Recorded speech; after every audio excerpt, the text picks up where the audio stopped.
Nellore Kasturidevi gardens APSMA state general body meeting ఘనంగా నిర్వహించారు. రాష్ట్ర వ్యాప్తంగా అన్ని ప్రైవేట్ స్కూల్స్ యాజమాన్యాలు పాల్గొన్నారు. ముఖ్య అతిథులుగా ఎమ్మెల్సీ పర్వతిరెడ్డి చంద్రశేఖర్ రెడ్డి, అపస్మా రాష్ట్ర అధ్యక్షులు తులసి విష్ణుప్రసాద్, కార్యదర్శి doctor Srinivasarao, treasurer T Krishna, senior vice president Netaji Subbareddy, వ్యవస్థాపక అధ్యక్షులు జనార్దన్ రెడ్డి, జిల్లా అధ్యక్షులు శ్రీధర్, కార్యదర్శి Rao Mohan Reddy, treasurer Krishnarao, city president Chowswarareddy, రాష్ట్ర ఉపాధ్యక్షులు రమణారెడ్డి, రాష్ట్ర ఆర్గనైజర్ వెంకటరామయ్య, రాష్ట్ర సలహాదారు ప్రభాకర్, ఎమ్మెల్సీ రామచంద్రారెడ్డి తదితరులు రాష్ట్ర వ్యాప్తంగా కరస్పాండెంట్లు పాల్గొని ఘనంగా జనరల్ బాడీ మీటింగ్ నిర్వహించారు. అపస్మా అంటే Andhra Pradesh private unaided schools management association వల్ల స్టేట్ జనరల్ బాడీ మీటింగ్ ఈ రోజు నెల్లూరులో జరగడం చాలా సంతోషంగా ఉంది. మరి ఈ రోజు రాష్ట్ర వ్యాప్తంగా ఉన్నటువంటి అన్ని ప్రైవేట్ స్కూల్స్ యాజమాన్యాలన్నీ కూడా సుమారుగా 1500 నుంచి 2000 మధ్యలో ఉన్నటువంటి ఈ రోజు అపస్మా జనరల్ బాడీ మీటింగ్ నెల్లూరు జిల్లాలో ఘనంగా జరుగుతున్నది. 26 జిల్లాల నుంచి దాదాపు 2000 మంది ప్రతినిధులు పాల్గొనడం జరిగింది. ప్రైవేట్ సెక్టర్ లో ముఖ్యంగా ప్రైవేట్ పాఠశాలలు ఎదుర్కొంటున్న సమస్యలన్నిటిని కూడా ఈ రోజు డిస్కస్ చేయడం జరిగింది. ఐకమత్యమే మహాబలం అన్నట్టు అందరూ కలిసికట్టుగా ఈ రోజు విద్యార్థులను పాఠశాలను ఎలా బలోపేతం చేసుకోవాలి, తల్లిదండ్రులు పెట్టుకున్నటువంటి ఆశయాలను మనం ఎలా నెరవేర్చాలి, నవీన టెక్నాలజీకి అనుగుణంగా పిల్లలను ఎలా తీర్చిదిద్దాలి అనేటటువంటి అంశాల మీద ఈ రోజు పార్టీలకు అతీతంగా, కులాల మతాలకు అతీతంగా ఈ రోజు అపస్మా సంఘం ఏర్పడింది. కాబట్టి ఈ సంఘంలో ఈ రోజు దాదాపు 8000 స్కూళ్ల సభ్యత్వం కలిగి ఉన్నదంటే చాలా గొప్ప విషయం.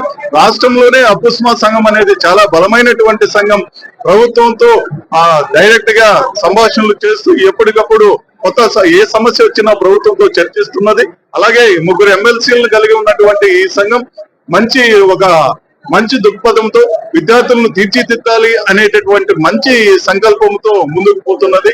కాబట్టి మేమంతా కూడా ఈ రోజు ఈ సమావేశం ద్వారా ఏమి నిర్ణయం ఇచ్చామంటే కొత్త ఎడ్యుకేషన్ పాలసీకి అనుగుణంగా విద్యార్థులందరినీ తీర్చిదిద్దాలి. అలాగే ప్రైవేట్ సెక్టర్ అంతా కూడా ఐకమత్యంగా ముందుకు పోవాలి.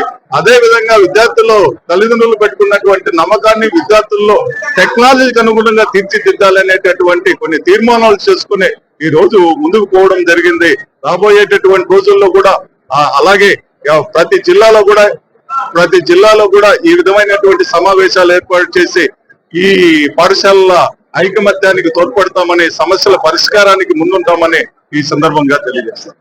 రావడం మరి ఈ రోజు వారందరూ కూడా జనరల్ బాడీ మీటింగ్ జరుపుకోవడం, దానికి ఆతిథ్యం ఇచ్చినటువంటి నెల్లూరు జిల్లా అపస్మా నాయకులందరికీ కూడా నేను పేరు పేరు నమస్కారాలు తెలియజేస్తా ఉన్నాను. ఈ సందర్భంగా వచ్చినటువంటి పెద్దలు ఎమ్మెల్సీ రామచంద్రారెడ్డి గారు కానీ, ఇంకా స్థానిక ఎమ్మెల్యేలు కానీ, మిగతా అందరూ కూడా ఈ కార్యక్రమానికి రావడం కూడా జరిగింది. ఈ కార్యక్రమం ఇంత దిగ్విజయం కావడం చాలా సంతోషంగా ఉంది. ఒక రాష్ట్ర స్థాయి ప్రోగ్రాం నెల్లూరులో జరగడం, దాన్ని ఇంత సక్సెస్ఫుల్ గా ఉదయాన వారు దీనికి సంబంధించినటువంటి ర్యాలీ నిర్వహించడం కానీ, ఈ కార్యక్రమం కానీ పెద్ద ఎత్తున సక్సెస్ చేయడం కూడా సంతోషంగా. మరి ఈ సందర్భంగా ప్రైవేట్ యాజమాన్యాలు ఉన్నటువంటి సమస్యలన్నింటినీ కూడా ఇక్కడ డిస్కస్ చేయడం కూడా జరిగింది. ప్రభుత్వాలకు అతీతంగా, పార్టీలకు అతీతంగా ఏ ప్రభుత్వం ఉన్నా కూడా వారి పట్ల సానుకూలంగా వ్యవహరించాల్సిన అవసరం అయితే ఉంటుంది. ఎందుకంటే అతి తక్కువ ఫీజులతో వారు ఒక క్వాలిటీ ఎడ్యుకేషన్ ఇవ్వడం, అటు పేరెంట్స్ కానీ అలానే అనేక మందికి ఎంప్లాయ్మెంట్ ఇస్తూ కూడా వారు ఒక చిన్న ఇండస్ట్రీ లాగా ఆ ప్రైవేట్ ఇన్స్టిట్యూషన్స్ నడుపుతా ఉన్నటువంటి పరిస్థితుల్లో ప్రభుత్వాలు తప్పకుండా వారికి సహకరించాల్సినటువంటి అవసరం ఉంటుంది. ఆ సందర్భంగానే గతంలో వైఎస్ఆర్సీపీ ప్రభుత్వం ఉన్నప్పుడు, మేము ఎమ్మెల్సీలుగా ఉన్నప్పుడు కూడా వారికి సంబంధించినటువంటి అనేక అంశాల్లో జగన్మోహన్ రెడ్డి గారితో మాట్లాడి ఆ రోజు కూడా సాల్వ్ చేయడం కూడా జరిగింది. సర్వసభ్య సమావేశం 12వ సమావేశం నెల్లూరు జిల్లాలో ఘనంగా జరుగుతోంది. ఈ సమావేశాన్ని సక్సెస్ చేసినందుకు 26 జిల్లాల పిఎస్టీలని, అలాగే ముఖ్యంగా నెల్లూరు జిల్లా నాయకుల్ని సుబ్బారెడ్డి గారిని, శ్రీధర్ గారిని, అలాగే విచ్చేసినటువంటి ఎమ్మెల్సీలు చంద్రశేఖర్ రెడ్డి గారు, అలాగే రామచంద్రారెడ్డి గారు మరి నిరంతరం పనిచేస్తూ పాఠశాలల్లో నాణ్యతను పెంచుతూ ప్రభుత్వ పాఠశాలలకు మరి వాటి పోటీగా ప్రైవేట్ పాఠశాలలు నడుస్తున్నాయి. ఇదే కృషిని కొనసాగిద్దాం. మనందరం ఐకమత్యంగా ఉందాం, ముందుకు పోదాం.